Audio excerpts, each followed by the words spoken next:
This is on assignment.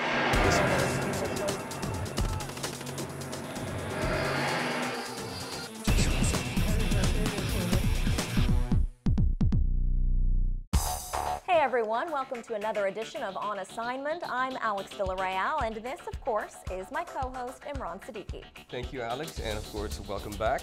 Coming up, we go to India to talk about growing concerns about women's rights. A VOA Spanish branch reporter just back from Italy shares on-scene details about the election of the new pope. Armenians in Syria flee the fighting there and find they still can't go back. And later, U.S. medical researchers say they are on the verge of a breakthrough vaccine, but will their money last? Bringing you the details that other shows leave out. On Assignment is next. Indian lawmakers have moved toward tougher punishment for rapists, including the death penalty, nearly 3 months after a 23-year-old student was fatally gang raped on a bus in New Delhi. The case sparked outrage both inside India and abroad. Under the nation's existing laws, a rapist faces a term of only 7 to 10 years. VOA's New Delhi correspondent Arup Pandey has been reporting on the changes and talked with On Assignment's Doug Bernard. Let's start with a look at one of her reports. Ever since the December 16th gang rape and subsequent death of a young woman in New Delhi, protesters have been gathering in the capital on a regular basis to make sure their voices are heard. New Delhi is infamously known as the rape capital of India, with 706 incidents recorded in 2012 by the National Crime Records Bureau, the highest in a decade. And despite recent demonstrations and the implementation of an anti-rape ordinance, university student Manjusha Madhu says she's not seen much of a difference when it comes to women's safety. More and more cases of sexual assault and rape that's happening all over the country, and it does not seem to have stopped, changed. Nothing seems to have changed.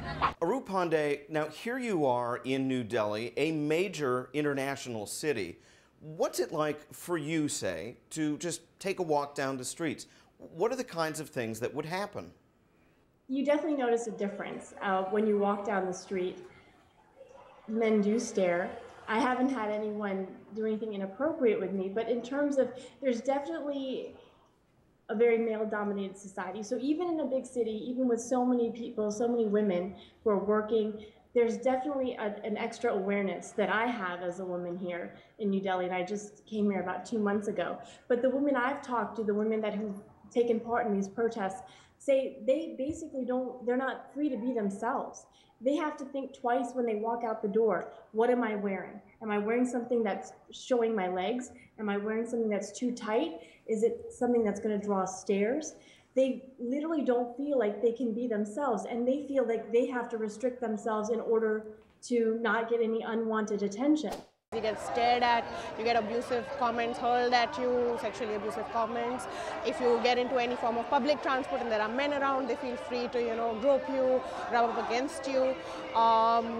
It's there everywhere. It's there in the workplace with the colleagues whom you're supposed to trust. What's strange, though, is we're talking about 1/2 of the population. I mean, I guess I don't really fully understand how, is this are all women potential targets or only certain kinds of women? No, it's a patriarchal society. It's a society in South Asia where it's been male-dominated, where women, for the most part, have been at home. Now, you see so many women are going out, they're working for multinational companies. A lot more young people are out there, and so the mindset has to change. In terms of freedom, Swati Verma is not asking for much more than the ability to be herself. Just to be able to walk on the street wearing what I want to wear and not be stared at. I mean, that's a privilege. Most of the times when we go out here, we have to be very conscious of what we're wearing because all the eyes, men and women's, are on us. So, Aru, there are people in the streets, there are people in the government, everyone that you've talked to in all your pieces, everybody agrees this is awful. How come it continues? Right.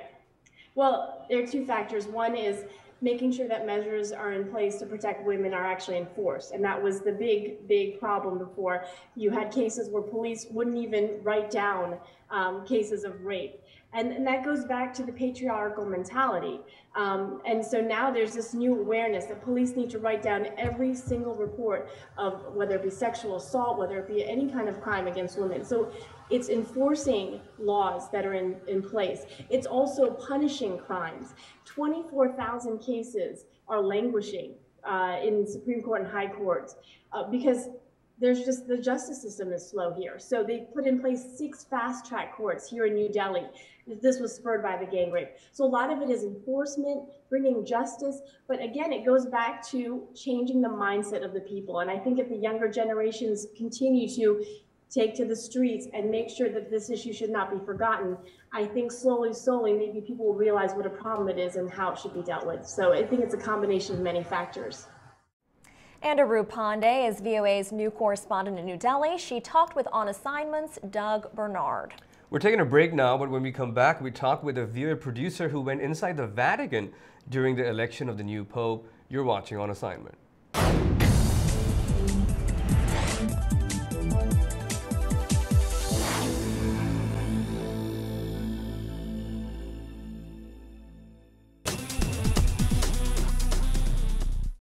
The world's newest pope, Pope Francis, is the first Latin American to lead the Roman Catholic Church and the first Jesuit. The Jesuits are the church's largest order and have founded universities around the world, including Georgetown University, which is here in Washington.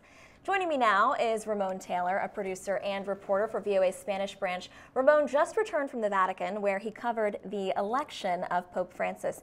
So Ramon, you were there on the scene in St. Peter's Square. What was that like for you to see the atmosphere and just all the people gathered around? Describe to us what the scene was. Well, there was a huge buildup, and as you can imagine, the actual election process, while the conclave was short, the meetings that led up to it lasted a very long time, or longer than a lot of people imagine, a week. So there was a lot of waiting.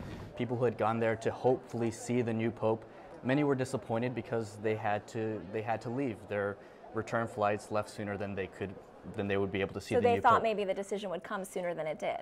For a lot of people, unfortunately, yes. But once the conclave began, everyone imagined there was this sense of optimism that they were going to elect a new pope within the first 2 or 3 days, as had been done in the past 2 years, or in the past 2 election cycles of Pope John Paul II and Benedict XVI. So they wanted to sort of give this unified message that by electing someone in the first 2 or 3 days, that this represented sort of a unified voice within the Roman Catholic Church. So the people that were in St. Peter's Square knew this. When they were there that second night, a lot of them were very hopeful that this was going to be their night, and despite drenched in rain, a lot of people were, I think just as satisfied as they had been expecting to feel. Now let's talk about this wait for the white smoke. What was the response when everyone did see that it finally had come? Well, there was a lot of confusion at first because if you look at the video again, there was black smoke initially, or what looked to be black smoke. It was a little confusing, and then you wait about 10-15 seconds. All of us in the media center were waiting, not holding onto our cameras, waiting to go outside because we wanted to know for sure whether this was the moment or not. 15 seconds go by, and suddenly you hear the screams. You hear the screams from St. Peter's Basilica just a block away, and it just reverberates throughout the entire media center.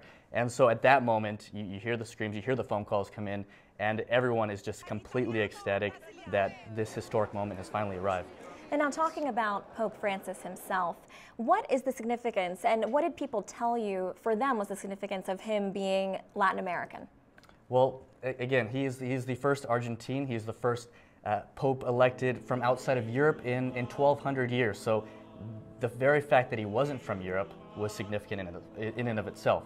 The fact that he was Argentine, that he was Latin American, a lot of people thought was maybe overdue. Again, from reports we found out that he came in second during the 2005 conclave, and so maybe the Cardinals actually at that point, we gather, were ready for a Latin American Pope. And based on the demographics, the fact that 40% or close to 40% of the world's 1.2 billion Catholic population is from Latin America, I think was hugely significant for all of them, for people everywhere, including in Africa and in the developing world, that really wanted to see someone who might be able to better represent their voices. Absolutely. Well, Ramon Taylor, thank you so much. Again, Ramon Taylor works for the VOA Spanish branch. Thank you so much for all your coverage. We're taking a break now. Still to come, a group of unconventional Syrian refugees. You're watching On Assignment.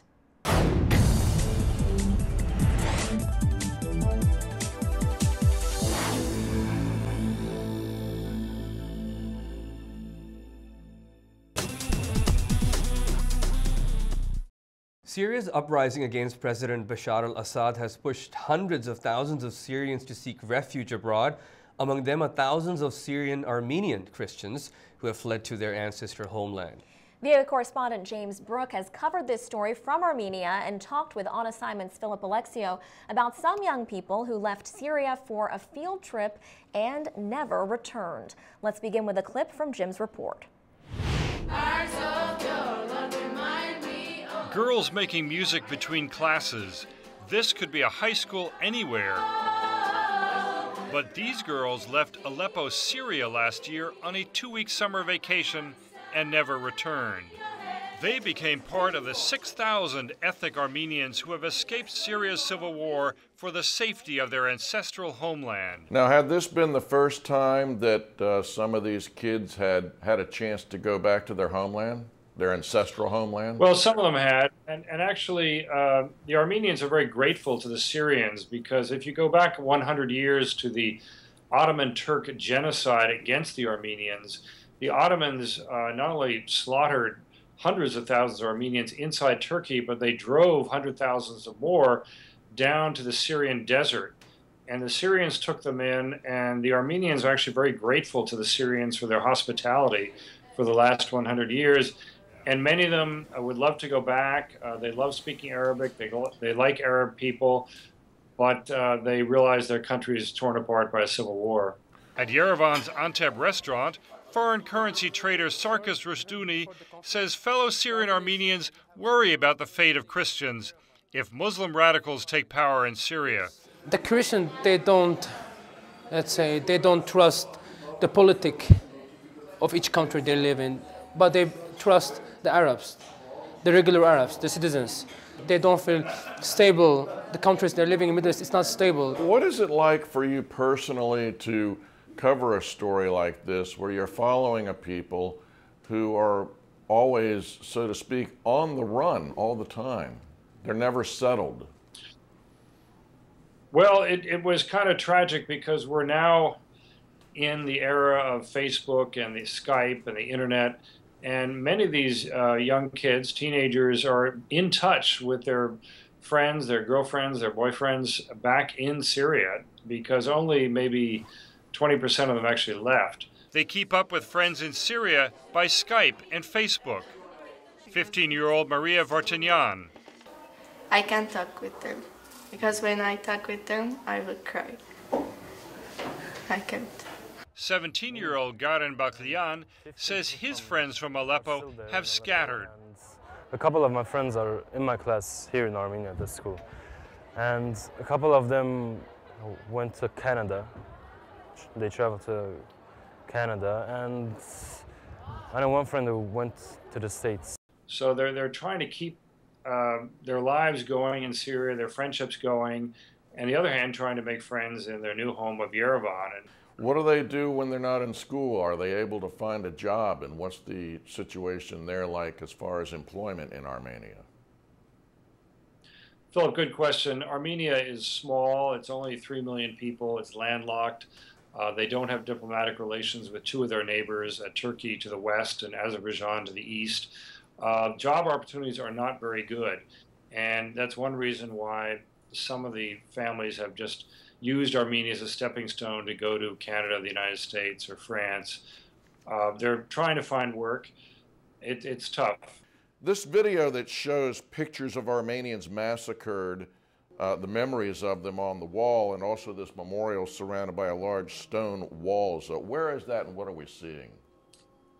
That is on a hill overlooking Yerevan, and that is the #1 site for visiting VIPs. It's the genocide memorial to what happened basically a century ago, 1914, 1916, when the Ottoman Turks turned on the Armenians who lived in Western Turkey for centuries and killed 2/3 of them, and the rest were basically chased out of Turkey. It's very moving, and it's a central memory for all Armenians. And when I was in Beirut, I remember interviewing an ethnic Armenian Syrian, and he said, "I am here because my grandfather moved too fast for the Turks, and we know what happened to our grandparents and great-grandparents, and we're not going to let it happen. We're going to move fast again." And he said, look around my living room. My wife's here. My 3 children are here. We have nothing, but we are alive.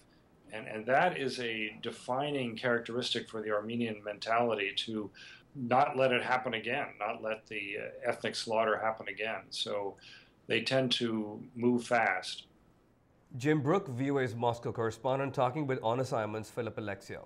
Turning now to health news, the U.S. military is doing cutting-edge research on malaria, testing what it says is a promising vaccine.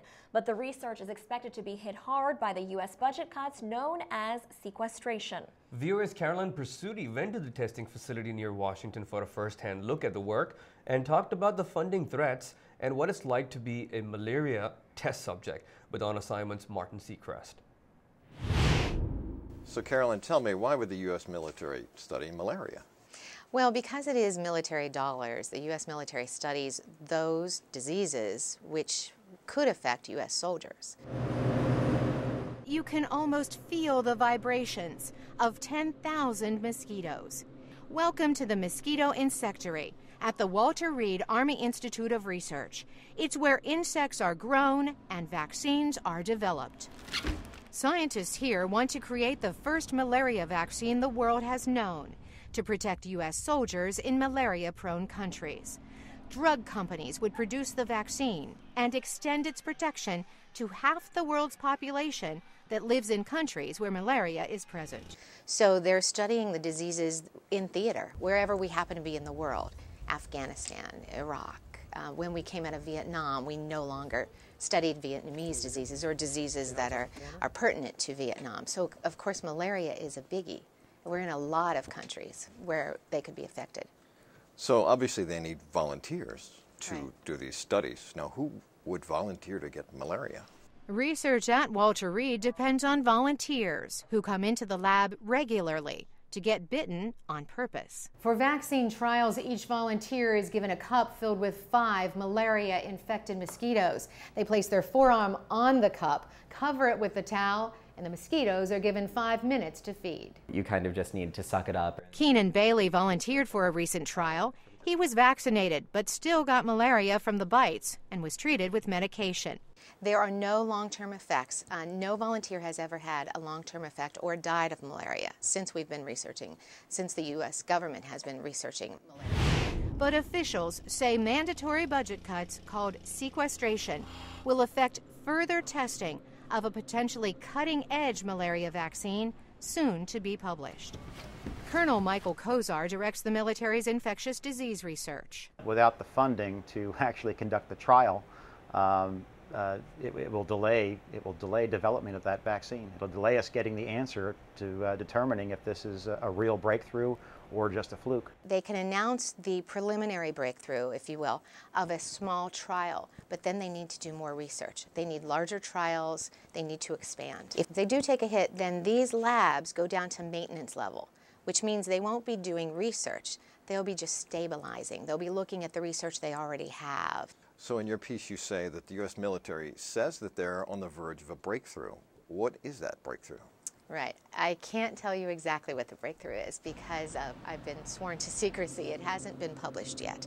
So until it's published, it's not made public. We're talking about a vaccine that would be pre-administered to children or anyone in danger and would prevent them from getting malaria. Exactly, a preventative measure. And that's exactly how they work things in the trial. They give the people a vaccine and then they are bitten by malaria-carrying mosquitoes. Wow. This is research that has global implications. Absolutely, absolutely global implications. The U.S. military does the research, and then pharmaceutical companies pick up the research, and they are the ones that develop the vaccine, and then they distribute it among the population. The CDC says malaria causes 655,000 deaths annually. 8 out of 10 of these victims are children. The researchers say their work might be for the military, but the benefit would be felt worldwide. Did you get any sense when you did your story from the researchers that in best case scenario that the money doesn't stop, they continue? When might we announcing a breakthrough here? In about a month. All right, well, we will definitely be watching for developments with that. And of course, VOA will let you know what happens with that malaria vaccine and other trials. Our thanks again to Carolyn Pursuti. Well, it's really nothing new. It's pretty old, in fact. The bow and the arrow was in use for thousands of years until guns appeared in the 1600s. But bows and arrows never went away, completely that is. And with a little help from Hollywood, archery is making a comeback. Serious archers say there are new converts to their sport every day. And as VOA producer Faiza Al-Masri discovered, they insist it's not a fad. Let's take a look. Bethany Boers started archery lessons 7 weeks ago. She was inspired after reading The Hunger Games and watching the movie. It is hard. You have to keep trying and get it right, but it is fun. You want to stay and shoot for a while? Amy Boers, Bethany's mother, believes archery is the right sport for her daughter. She can concentrate and focus a little bit better because she has to learn to really focus instead of just shooting the arrow immediately as soon as the bow's up. That focus also appeals to Russell Spurks. If I make a goal and I achieve it, then that gives me just a sense of accomplishment. Now you got it going. Ruth Rowe is their instructor. She competed in the 1984 Olympics. As she helps young archers work on their technique, she says archery doesn't involve speed like other sports. You want to be calm, centered within yourself. It's very, very quiet. It's very, very still. This is a bow that's commonly used for teaching. Rowe starts young archers with a basic lightweight bow. They advance to the compound bow as they gain skill and confidence. I want to go to the Olympics. In 2012, American interest in archery got a boost when the U.S. men's archery team won the silver medal at the Summer Olympics in London. Recent movies have also played a role. Considering that the Hunger Games movies are not going to go away, Brave isn't going to go away, there's now TV shows that have people doing archery, and I think there's so much video and awareness, ways to see it now that didn't exist a little bit ago. Rose says archery is also ideal for later in life. It's parallel to golf in that it's a precision sport, it's a skill sport, it's a lifelong sport. We have people starting in their 50s and 60s, and they can enjoy it. Charles Rendelman took up archery 4 years ago. Today, he coaches others. One of the things I really like about archery is that it offers personal development. As an archer, I can pay attention to what's going on within my concentration and coordination and work on that. That's part of the sport, says Rowe. If you make a mistake, the hard part is emotionally letting go of the mistake and get on to the next arrow to do it the way you need to do it. A life lesson that's right on target. For writer Faiza El-Masri, I'm Faith Lapidus, VOA News.